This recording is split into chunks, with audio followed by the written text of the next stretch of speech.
जो चुप रहेगा ज़बान खंजर, लहू पुकारेगा आस्तीन का। बिल्कुल सही बात। जो ज़बानें आपके खिलाफ बोल रही थी, आप उनको चुप करने के लिए जो बिल लेकर आ रहे थे, उसको दोस्तों वापस लेना पड़ रहा है मोदी सरकार को। मेन स्ट्रीम मीडिया तो उनके जेब में थी। जो सोशल मीडिया पे यूट्यूब और ट्विटर की दुनिया में अपने सवाल उठा रहे थे, उनके गले घोटने का जो बिल लाया गया था, उससे वापस जा रही है। वक्फ बोर्ड पर अपनी किरकिरी अभी कराई थी, दूसरे भी बिल पे वापस जाना पड़ा है। सही सुन रहे हैं आप, वो जो ब्रॉडकास्टिंग को लेकर बिल लाया जा रहा था, सरकार उससे वापस जा रही है। 4 PM न्यूज़ नेटवर्क में आपका स्वागत है। मैं हूं आपके साथ राशिद ज़हीर। दोस्तों, खबर में आपको ये बताने हाजिर हुआ कि बहुत इंपॉर्टेंट काम जो 2 हुए नई सरकार आने के बाद। एक तो वक्फ बोर्ड का हुआ। देखिए, देश की सारी तरक्की इसी में छुपी हुई थी। और दूसरे जनाबे वाला एक बोर्ड और लेकर आ रहे थे, एक बिल वो, जिसके अंदर ये कहा जा रहा था कि ये जो बोल रहे हैं यूट्यूब पर लोग, ये बाहर से क्या बोलते हैं, वो बंदा बोल जाता ध्रुव राठी, इन सबको चुप करने का कुछ इंतज़ाम तो करो, ये हमारी पोले खोल रहे हैं। उसको जो लाने का बिल था वो भी वापस लेना पड़ रहा है। वजह यही है, लंगड़ी सरकार का यही तरीका है। कोई नेता कहा करते थे कि हमें मजबूत सरकार नहीं, मजबूर सरकार चाहिए, वरना निरंकुश हो जाती है। पिछले 10 वर्षों में लोगों ने इस बात की अनुभूति उनको हुई है कि दरअसल मजबूत सरकारें कैसे तानाशाह बन जाती हैं। पहले मैं आपको खबर सुना देता हूं। केंद्र सरकार ने ब्रॉडकास्ट बिल 2024 वापस लिया। 2 मिनट बाद सुन लीजिए, उसके बाद इसके नसीब व फराश बताऊंगा आपको। कुछ देर मेरे साथ बने रहिए। मंत्रालय बोला नया ड्राफ्ट तैयार करेंगे। विपक्ष का आरोप था चुनिंदा लोगों को जानकारी दी।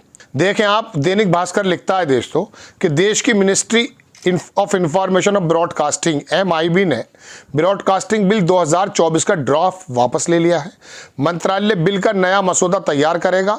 साथ ही सभी हितधारकों से 24-25 जुलाई 2024 के बीच दी गई ड्राफ्ट की हार्ड कॉपी वापस करने को कहा है। ये लीक हो गया था एक्चुअली, इनका बिल पता चल गया था उसमें क्या क्या चीज़ चल रही है। आगे देखिएगा, सूचना मंत्रालय ने बयान जारी करके कहा कि हम ब्रॉडकास्टिंग सर्विस रेगुलेशन बिल के ड्राफ्ट पर काम कर रहे हैं। इस विधेयक के ड्राफ्ट को हितधारकों और आम जनता की टिप्पणियों के लिए 20 नवंबर 2023 को पब्लिक डोमेन में रखा था।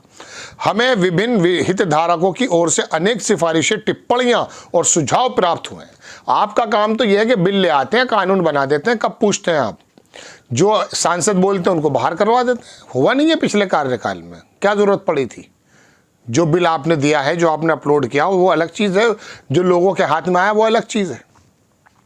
मिनिस्ट्री ने कहा कि अब सुझाव और टिप्पणियों के लिए 15 अक्टूबर 2024 तक का अतिरिक्त समय दिया जा रहा है और ज़्यादा विचार विमर्श के बाद एक बिल नया ड्राफ्ट पब्लिश किया जाएगा। मंत्रालय विधेयक के ड्राफ्ट पर हितधारकों के साथ सिलसिलेवार विचार विमर्श कर रहा है। बड़ी बेहतरीन बात कर रहे हैं आप। 2023 में ब्रॉडकास्टिंग रेगुलेशन बिल ड्राफ्ट तैयार किया गया। इस पब्लिक कमेटी की डेडलाइंस को छोड़ दीजिए, लंबी बात नहीं करूंगा, छोटी बात बताता हूं। यह कहा था कि संसद में रखे जाने पर ड्राफ्ट को कुछ चुनिंदा हितधारकों, इसको भी छोड़ दीजिए। ड्राफ्ट ब्रॉडकास्टिंग सर्विस बिल 2024 के प्रावधान क्या थे, वो है इंपॉर्टेंट चीज। बिल आने के बाद डिजिटल प्लेटफॉर्म पर न्यूज पब्लिश करने वाले ब्रॉडकास्टर्स को डिजिटल न्यूज ब्रॉडकास्टर के तौर पर जाना जाएगा। डिजिटल ब्रॉडकास्टर के नई regulatory body broadcasting authority of India BA बनाए जाने का प्रावधान है।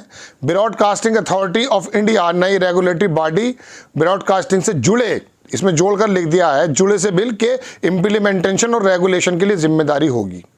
कितनी टिपिकल लैंग्वेज लिखता है अखबार भी। कुल मिला के मैं अपने शब्दों में बता देता हूँ। जिस तरह से टीवी चैनल्स के लिए एक मानक बने हुए हैं, इसी तरह से उनका कहना था आप अधिकारी भी रखिएगा, अपने न्यूज़ को पास भी कीजिएगा। सरकार अगर चाहेगी उसको पास करेगी, सरकार चाहेगी उसको हटा देगी। यानी कि ट्विटर पर भी आप 2 लाइन अपने मन की लिख नहीं सकते। आवाज़ों को दबाने का एक काम किया जा रहा था, उससे वापस चली गई सरकार। कुल मिला के जमा ये है। क्यों चली गई है? 2 वजहें। पहली वजह तो यह है कि अब सरकार तानाशाह के रूप में नहीं है। पिछले दिनों तो पूछने की जरूरत महसूस ही नहीं हुआ करती थी। NDA का नाम भी नहीं था, बस भाजपा और मोदी सरकारी का नाम आया करता था। उसमें क्या हो जाता था आप जानते हैं। तो उसके अंदर अब जो है चूंकि लंगड़ी सरकार है, नीतीश कुमार भी हैं, टीडीपी भी है, और वो अजीत सिंह का लड़का भी है, और चिराग पासवान भी हैं, कई सारे लोग हैं। खिचड़ी सरकार बनी हुई है, 272 तो इनके हैं नहीं, 240 के आसपास डोल रहे हैं, तो बड़ा लंबा चौड़ा फर्क है। तो दोस्तों बात यह है कि अब उनके वजह से इनको वापस लेना पड़ रहा है। कह रहे हैं कि साहब लाएंगे अक्टूबर में लाएंगे नहीं लाएंगे वो बात की बात है, लेकिन फिलहाल जो आप शिकंजा कसना चाह रहे थे वो आप कस नहीं सकते, क्योंकि आवाज का उठाना देश का संविधान कहता है कि अपने सवालों को उठा सकते हैं। हाँ, न्यूज़ के बारे में कुछ बातें हो सकती हैं, वो बात अलग है, लेकिन आप दरअसल यही चाह रहे थे भाई, आपको अगर मिसाल के तौर पे गला घोटना था तो देश के अंदर जो दंगाई बनाने वाला नोएडा के अंदर बैठा हुआ है ग्रुप, जो आपके पैरों में दिखाई देता है, कैसे खाना खाते हैं, कैसे आम पे आते हैं, चूसते हैं, बटवा रखते हो, एनर्जी कहाँ से लाते हो, ये बेशर्मी के सवाल जो जर्नलिज्म का जे नहीं जानते, उन्होंने जब आपसे किए प्री प्लान, तो उसमें आप खुश थे।